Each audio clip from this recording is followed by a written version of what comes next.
प्रियो यहाँ लिखा कि तुम आशीष के क्या हो और तुम आशीष देने के लिए बुलाए गए हो।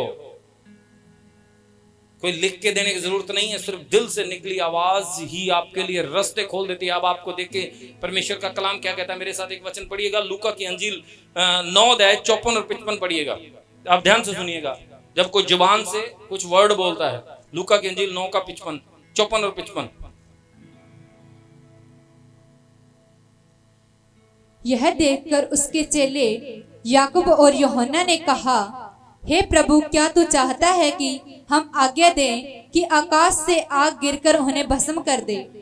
परंतु उसने फिरकर उन्हें डांटा और कहा, तुम नहीं जानते कि तुम कैसी आत्मा के हो, क्योंकि मनुष्य का पुत्र लोगों के प्राणों का नाश करने नहीं वरन उन्हें बचाने के लिए आया है। चेले प्रभु यीशु मसीह के साथ चल रहे थे। अब सुनने वाली बात है, चेले प्रभु यीशु मसीह के साथ चल रहे थे तो क्या हुआ कि वहां कुछ लोगों ने उन्हें मान लो बड़ा डिस्टर्ब किया। तो और वो बोले, प्रभु अगर तू चाहे तो अपने क्या चाहे कि स्वर्ग से आ गया और इनको भस्म कर दे। प्रभु ने पीछे मुड़ के उनको डांटा, क्या कहा, तुम नहीं जानते कि तुम कौन सी आत्मा के हो। पता था प्रभु को कि अगर इन्होंने बोल दिया और ये भस्म हो जाएंगे।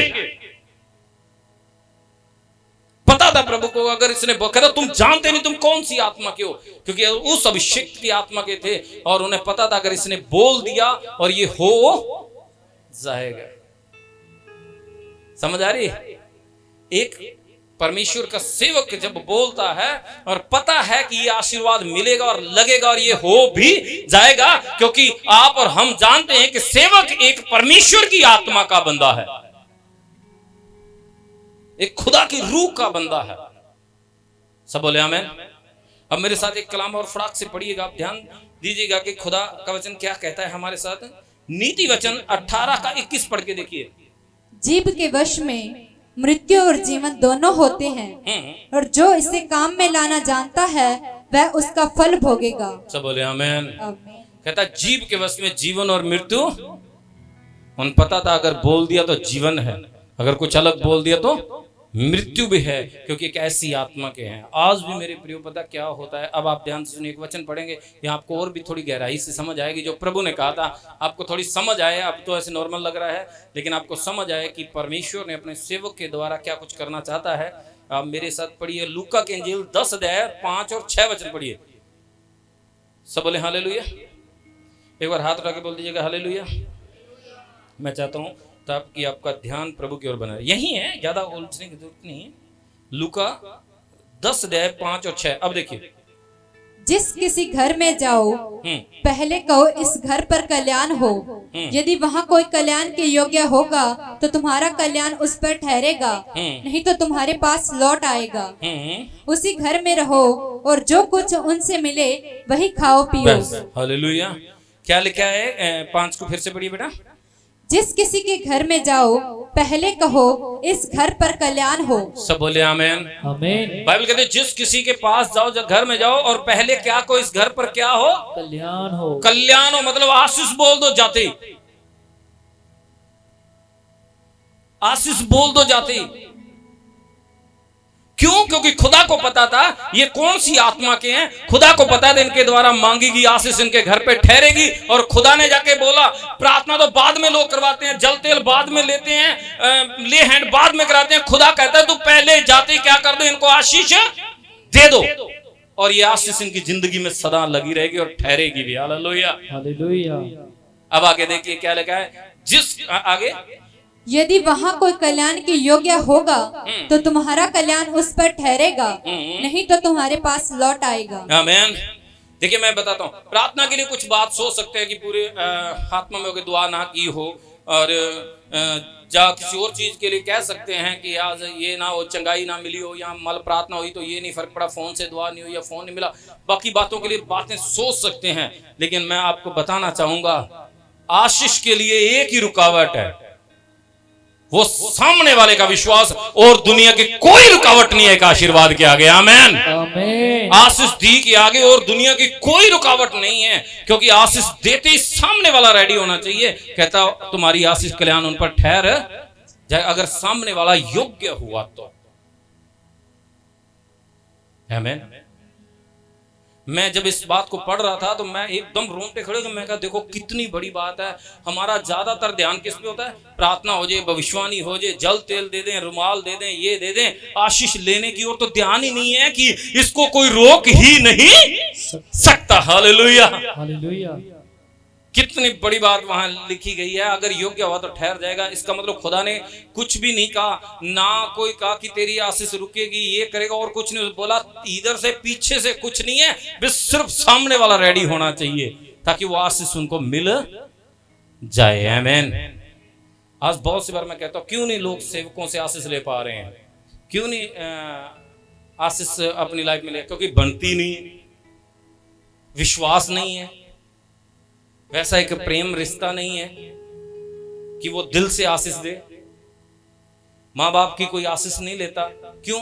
क्योंकि उनके कहने में नहीं है बच्चे। कितनी बार लानत, कितनी बार दर्द से आवाज निकलती होगी, इसने बड़ा दुख दिया है, चाहे वो सेवक हो चाहे माँ बाप हो। कितनी बार कहते होंगे आपके माँ बाप, आपके गुरु या सेवक जो भी परमेश्वर के लोग हैं, कहते होंगे इसने बड़ा दुख है, इसने बहुत परेशान किया है ना। क्या वो आशीष आएगी? क्या माँ बाप के जीवन से वो आशीष आएगी?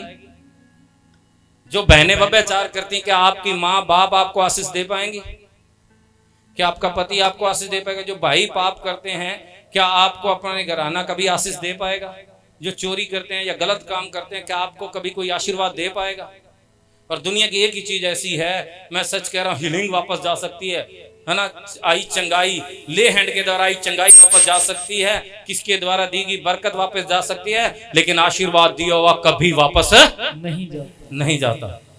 आमीन, आमीन। और लिखा वो सदा लगा रहेगा। उसी के द्वारा इजराइल में आप याकूब गया और मूसा वापस आया था मिस्र देश से, लेकिन वो आशीर्वाद उनके साथ इजराइलियों का सदा बना रहा, क्योंकि उसने वो आशीर्वाद को पाया था। जब यहां से करके कोई भी सेवक जब भी प्रार्थना करता है कि आपको आशीष देने जा रहा हूं, परमेश्वर आपको ब्लेस करे, और हमें उस पर ध्यान ही नहीं है, ठीक है शब्द है, अरे शब्द तुम्हारी ले हैंड से भी बढ़ के है। आमीन। जल तेल से भी बढ़ के है। आमीन, आमीन। मैं सच कह रहा हूं, तुम्हारी आंसू तुम्हारी प्रार्थना से भी बढ़कर है। प्रार्थना के द्वारा आप कितनी का आशीष लेते हैं, ले हैंड के द्वारा कितने का आशीष लेते हैं, लेकिन एक और चीज है जो आशीर्वाद को ले लेना, आशीष को ले लेना, जिसके लिए सिर्फ तैयार होना बहुत जरूरी है, और वो कोई पलट नहीं। अब आप ध्यान से देखिएगा, मेरे साथ एक कलाम पढ़िएगा, प्रभु के वचन से हम पढ़ेंगे गिनतियों की पुस्तक 23 अध्याय 20 वचन। गिनती पुराने नियम में। देख, आशीर्वाद ही देने की आज्ञा मैंने पाई है, वह आशीष दे चुका है और मैं उसे नहीं पलट सकता। कितनी बड़ी बात। हालेलुया।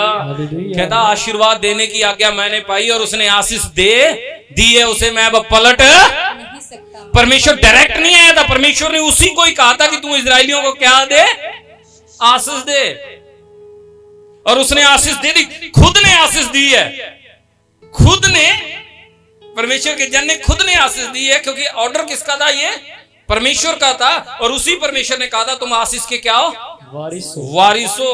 और वो कहता है देख, और राजा बोलता है इनको श्राप दे, और उसके मुंह से आशीर्वाद ही निकल रहे थे। कहता देख, आशीर्वाद ही देने की आज्ञा मैंने पाई है और वो आशीष दे चुका है और उसे मैं पलट नहीं सकता। Hallelujah, hallelujah. जब किसी की आशीष आशीर्वाद जब आपको मिलता है, दुनिया की कोई ताकत उसे पलट नहीं सकती। आमीन। मैं सच कह रहा हूं, कोई शैतान पलट नहीं सकता जब उसने आशीष दे दी हो। आमीन, आमीन। मेरे प्यारे आशीर्वाद लेना भी सीखिएगा। हालेलुया। हमेशा नाराजगी, ये दौड़ना, वो ये ऐसा है वैसा है, आपको इतना भी पता होना चाहिए जिसके सामने आप खड़े, जिस सेवक के सामने खड़े, उसे आशीर्वाद देने का भी आशीर्वाद मिला हुआ है। आमीन। आपको दिमाग में होना चाहिए कि उस सेवक को आशीर्वाद देने का भी आशीर्वाद मिला ताकि वो आशीष देगा। आमीन।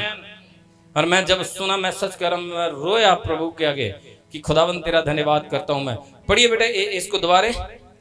देख, आशीर्वाद ही देने की आज्ञा मैंने पाई है, वह आशीष दे चुका है और मैं उसे नहीं पलट सकता। मैं उसे पलट ही नहीं सकता। जब उसने उस इजराइलियों को आशीष दे दी थी, वो बोला ये बढ़ते जा रहे हैं, राजा कह रहा था मुझे खतरा, ये बढ़ते जा रहे हैं, ये बड़े फलवंत और आशीषित होते जा रहे हैं, इनको श्राप दे, लेकिन उसके मुंह से श्राप नहीं निकला। और वो कैसे बढ़े? आगे पढ़िए अगला बटन बेटा 21।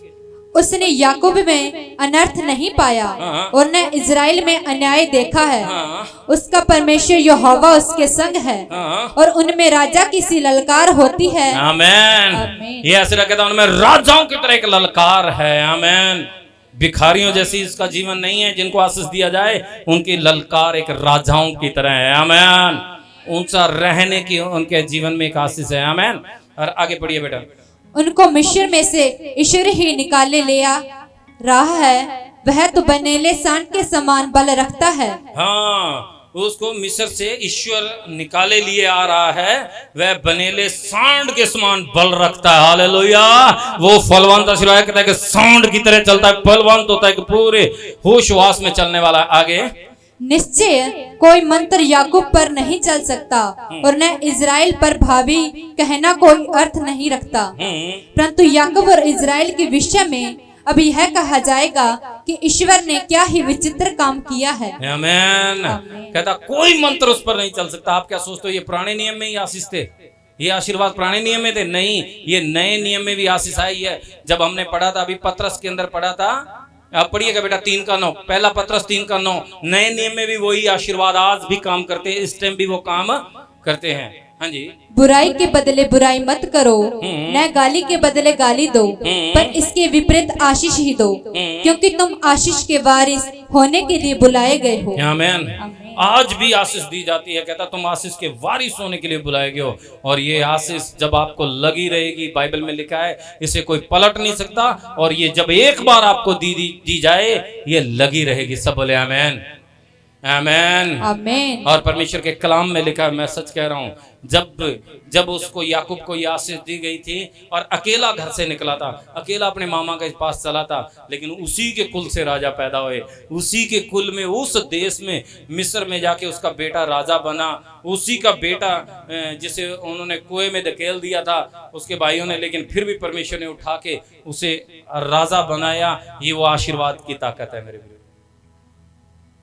बहुत सी बार हम दुआएं करवाते हैं, वो ठीक है, करवाना चाहिए, ले हैंड करवाते हैं, ठीक है, जलते का हाँ ये भी ठीक है, लेकिन जब आशीष के वर्ड बोले जाते हैं कि जाओ तुम्हें आशीष दी जा रही है, परमेश्वर आपको ब्लेस करे, इस वर्ड को ग्रहण करना बहुत जरूरी है। सब बोले आमीन। आमीन। ताकि ये आशीर्वाद जब लग गया तो कुलें तर जाती हैं। हालेलुया। हालेलुया। हालेलुया।